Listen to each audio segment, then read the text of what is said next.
I split 50 of Minecraft's best players into 3 different regions to see how they innovate, prosper, and use their unique skills to create the best civilization they can. After 2 weeks of progress, each group will be scored on how successful they grew their civilization and how well they defend and fight during Doomsday, when the walls separating them drop and PvP is enabled.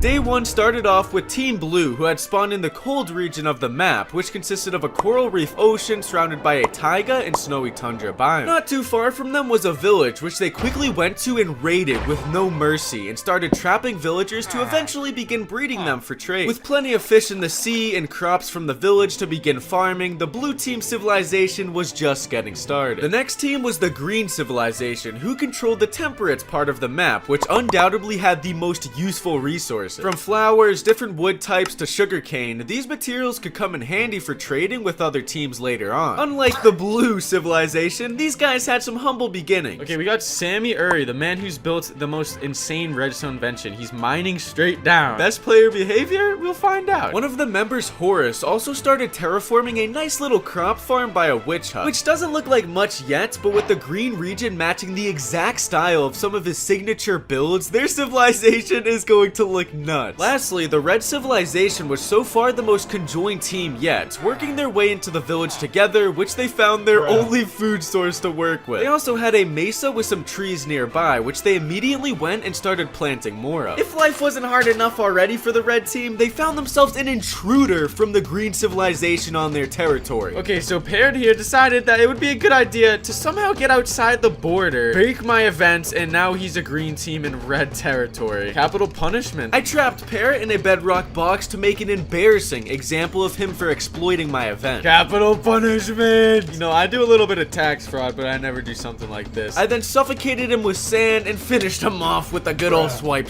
Anyways, each civilization continued to get resources from their villages, terrain, and caves, which led to Blue Team pulling the first of many godlike strategies. Wait, what is this supposed to be? Is this a chunk? Are they mining out this whole chunk? Blue Team member Pingu was currently in the process of TNT duping a whole chunk to make a slime farm. This is because slime is a very vital resource to many redstone contraptions, including bomber planes to wipe out other civilizations on Doomsday. Meanwhile, the green civilization was making some great use of their vast resources to make their base look nice. They also went ahead and set up a pumpkin, cocoa bean, and witch farm, which only they had and could become very useful if they needed to trade. While it seemed like green was starting to develop a monopoly on the farmers markets, the red civilization had begun to make some agricultural moves themselves. Red biome progress is also looking fire. They are dominating the cactus economy right now. Whenever a cactus grows on this cactus farm, it'll break off into this funnel system where it either gets put into a double chest or into composters, which can then be used to get unlimited bone meal. Despite their 3 very different regions, every civilization shared an end portal in the very center of the map. The end dimension would be used as a trading hub for everyone, and the blue team had just gotten enough Eyes of Ender to go there. Jeez. That is an alpha play by blue. First to get to the end. Now, even though the blue team entered the end first, the green team decided to rush in and stream snipe the dragon before them, as well as snagging the one and only dragon egg, causing unrest in the blue team. With that, day 1 had ended, but when I say these pro civilization growth is going to be exponential, I mean it. Because right on day 2, red team members Sloime and Matt Bat Wings built this incredibly fast Enderman farm. When building a tower away from the main end island and manipulating Enderman spawn by loading only those chunks, you can cause them to spawn and pile up inside of this tower, where you can kill them easily for a quick 30 levels in less than 3 minutes. What was even more genius of this was that Pi, who was also on the red team, had made the bridge outwards to it out of black glass panes, so none of the other civilizations would be able to see it. Eventually, the blue team would find it though. As we can see, Clown Pierce here used it to get fully enchanted netherite armor along with a few other team members. Besides perhaps now being the most geared and powerful civilization on the server, Blue Team was now the first to complete a fully functional slime farm, which was working around the clock. Blue and Red weren't the only civilizations working their way up in the world though, because the green civilization was absolutely flourishing. Ooh, okay, what is going on here? Maybe it was their humble beginnings gathering food, or their unique nature surrounding them. Things were for sure coming together. Not only did they have this very efficient slime farm, but they also had this overpowered iron farm. Ooh.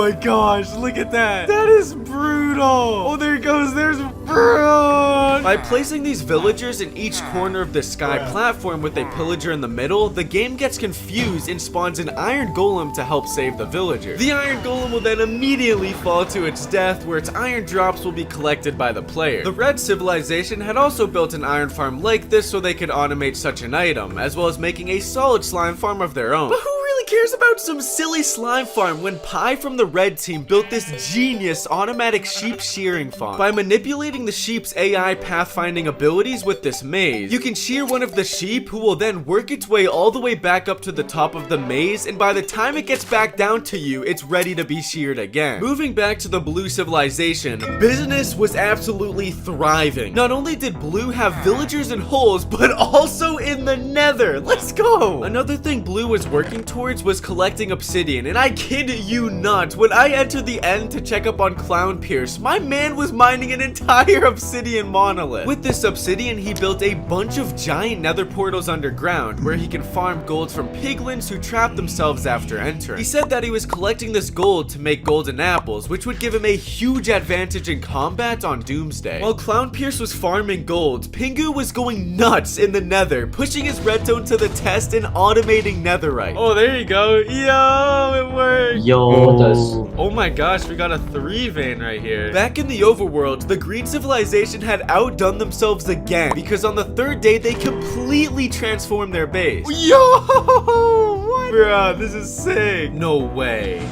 Yo! By using their unique jungle landscape, the green team had terraformed an entire river with some houses next to it, started their main cave base with this neat little redstone door, as well as some very unique farms. Nah, don't tell me this is a sheep freaking... Oh no, it's an automatic sheep dispenser. Kinda disappointed. And of course, just like any upcoming world superpower, green also went ahead and killed off an entire forest and industrialized it with stone. This was all for a good cause though, don't worry, as they needed this flat terrain to use their raid farm, which proved to be extremely profitable. By manipulating the game with this tall villager machine in the sky, you can cause a raid to happen whenever and wherever you want. When the raid starts, the pillagers will spawn on this floating ice platform up above, which they will then fall into the death chamber where the player is waiting to kill them. This is easily one of the most economically efficient farms in the entire game, since it produces so many emeralds, as well as giving you access to dozens of different loot drops. With each civilization now getting a solid grasp on materials, they all started gearing up and building defenses for Doomsday. Well, at least most of them. A few of the blue team members thought it would be funny to try and break through the giant bedrock wall. Nah, no way. Little did I know, not too long after this, they would successfully break through with this piston TNT method and pull a lick on the red team. 3 cactuses. Absolutely barbaric. Whilst blue and red tension stood high over the cactus thieves, green was once again keeping to themselves, strategizing for when the walls dropped on Doomsday. This is what will be the bunker. So when the fighting starts, we're gonna be all going in here. So we're gonna be kind of doing like guerrilla warfare, where we're just staying in our own territory, and we're gonna have a lot of traps set up. Just like the genius military general Sun Tzu, Quentin made a plan of setting up a whole decoy town outside of their main bunker in the mountain, with each house being rigged with several tons of explosive traps ready to be set off for when the enemy civilizations invaded. A successful civilization must have a smart war tactic, but green wasn't the only ones pondering about the future battle. Check this one, check this chest. Yep. Oh, yeah. Dang. Over the past 2 days, Phelps from the red team had been mining out several of the end monoliths for obsidian, which he then planned to use to build a gigantic mega obsidian defense to keep intruders out. Each civilization continued to work on their bases and gear up for the eventual Doomsday by setting up different farms like sea kelp, carpet, cobblestone, as well as more slime farms. They even went ahead and flooded out the entire end island to speed up production on the community enderman farm. And now, it was at this moment the tides had changed, because using all of these beginner farms, they could get down to the real business. I've just TP'd to blue team, and they currently have a whole tunnel bore system ready to go to get stacked on netherite. Just killed it in... Bro, no way! Ingu and Spay would continue building onto this tunnel board till netherite was absolutely no problem for the blue civilization. Angard from the green civilization also went brazy by building this insane automatic tree farm. Oh my gosh, that is fast. Using this crazy redstone contraption, Green Team will basically never have to mine trees again, as this farm can gather over 2,000 trees an hour automatically. The red civilization had also went and made a big move. And 3 days later, they've mined 7 whole chunks. Not only did red now have a monopoly on the slime markets, but they also went ahead and made a farm I had never seen before. What the hell, bruh? Nah, what is this up here? A wandering trader farm? Normally, I commit horrible crimes upon wandering trader, but Nicoiler from the red team was using this giant sky platform to get them to spawn as much as possible to get trades like coral, which they can't actually get in their region without trading with blue. Green team had also been trying to be more self-sufficient because they went ahead and got a huge bag with their new pigmen and raid farm. Holy... Alright, Jeff Bezos, chill. Not only was Green Team possibly the richest civilization now, the inside of their bunker base was looking splendid. And on top of all that, they even had a to-do list board in the middle of their base as they were trying to stay organized and on top of things. Now, although Blue Team might have not been the richest civilization on the server anymore, they had been making some nice houses and even invited some new friends to their party. Damn, he got the fresh kicks though. What are you doing on the roof, bruh? The door down there. Why they trap my mans like that? Free Jerome, bro. What the? Wait, what? Why didn't I know about this party? Wait a sec. Red was having a party and didn't invite me either? It seems like you have some children now. It seems so, yeah. I was asking if we can keep them.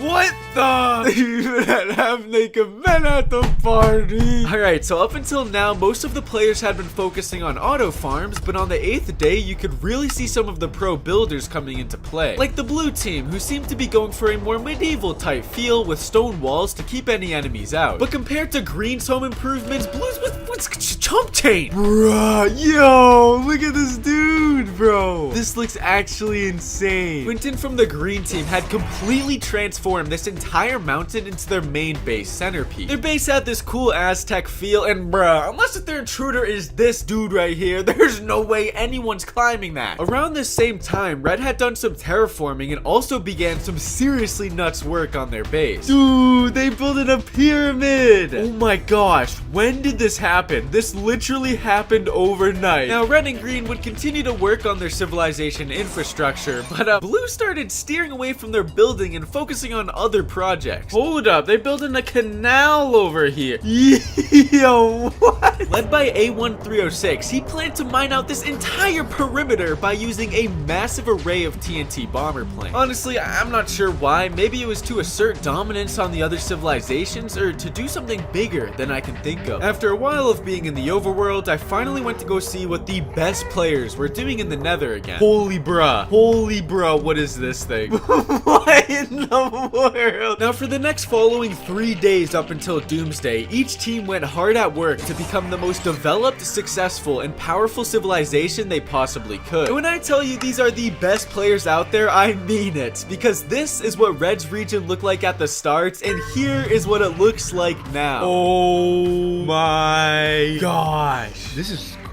Going along with their desert region theme, the Red civilization built this massive pyramid where the main structure stores all of their items in different farms. The most notable being countless auto food farms, nether tree farm, auto obsidian farms, among many others. They even had houses and other buildings outside for its inhabitants, but the craziest part of their civilization had to be their military. Starting off, Pi and Phelps transported an entire ghast from the nether into the shooting chamber in the sky, where they can harness its fireballs to punch onto intruders down below. They also had engineered several TNT flying machines on every inch of the bedrock walls, which will automatically detect when the bedrock disappears and will immediately start raining havoc on the other civilization. With a thriving economy, great infrastructure, and even a sip over Sphinx religion with some very built-to-scale cheeks, the Red civilization was looking like a solid investment. Now let's go check out what the Blue civilization accomplished. Holy bro, they finished it. They finished. Oh! After days of running destroying their world eater, the blue civilization had finally finished their gigantic hole. I didn't do that, they did, but subscribe anyway. They also had a pretty solid tree farm built by Dual Boy, a raid farm, and once again, Clownpierce's gold farm using these giant nether portals. Military-wise, they had a few TNT bombers lined up and ready to go, as well as this really interesting stationary cannon which fires dupe TNT in a spread, most likely to defend against incoming missiles. A1 through 6, you spent so much time on that perimeter. What's your final words? Subscribe to Sip Over, and if you don't, I'll do that on your house. Perhaps Blue's pride of creating this giant perimeter distracted them from prospering economically and imperialistically. But let's go check up on how crazy Green had made their civilization. Yo! Nah, it looks so good in the jungle. Using their jungly region, they made an absolutely insane looking base with a giant cathedral as their centerpiece, a village on the outside, and a furnished cave system housing their different farms like their auto tree farm and kelp farm. Although maybe not as economically developed as the red civilization, Green Team had put together an unbelievable war strategy that I would have never expected. First of all, leading into their cathedral was a tunnel trap made by Purple Dragon Nuke where once someone walked into it, it would trigger, dropping them into an unescapable obsidian pit where dozens of witches are waiting to kill them. Then, all the way behind their civilization, Cades had engineered an entire lineup of sophisticated TNT bomber planes that would fly up but only start dropping TNT once they had actually reached the other civilization. And now, possibly the craziest Minecraft thing I've ever seen, Angarn, Quinton, and Grizz had literally made an immortality machine. All the way underground in this bunker they dug out, they had an Ender Pearl stasis chamber that could teleport them back if they ever found themselves in danger. Nothing crazy, but by using this update suppressor, the stasis chamber will automatically detect when their inventory runs out of totems and will immediately teleport them back before death. The perfect mix of offense, defense, and deception. Now let's drop the walls between them and watch each civilization filled with the world's best PvPers, redstoners, and builders fight to the death. There it goes! Oh my god! This is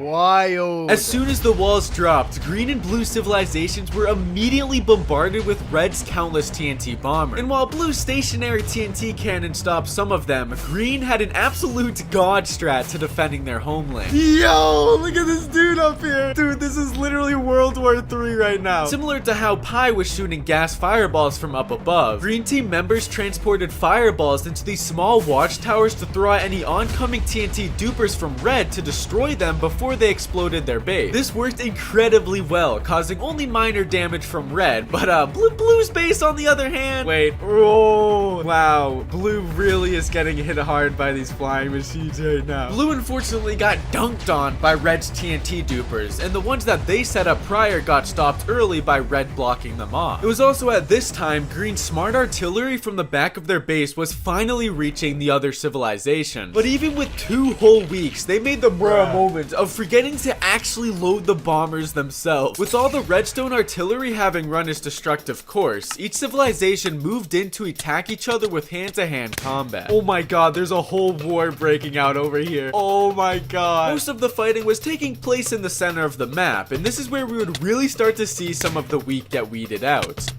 Oh damn. Ooh, that was a massacre. While some redstone players and builders like Pi and Nicoiler provided aerial support with fireballs, most of them were relying on their PvPers to protect them and their civilization. Oh, rip. Oh, he just did the thing! And just like that, Dark Phoenix from the green team was immediately teleported safely away from Clownpierce once they had no more totems in their inventory. This strategy itself was game-changing for green, because as blue and red civilization numbers slowly dwindled due to combat, they maintained almost all of their players. This guy, his whole team is fighting for their lives, and he's chilling on his Eiffel Tower. You gotta respect this. Not only was green keeping their players alive, but they had also just caught Frankie, one of blue's best PvPers in their witch trap. Oh my god, they got one guy. This is actually brutal. Oh, he's block glitch. Oh my god, he got out. Somehow Frankie had managed to escape green's defense trap alive, which just goes to show how insane these guys are. Now with about 18 total players left, the world border started to close in on the civilizations, which led to one of red's most valued players to die. Oh no, Pi just died. No! Pi, you put up a good fight, man. Yeah, I'm not really into PvP, so I was just trying to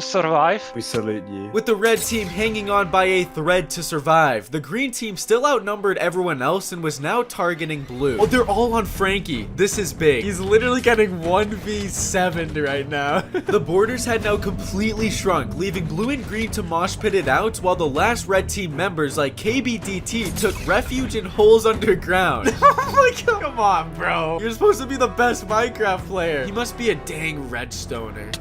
Oh, 366 died. Ooh.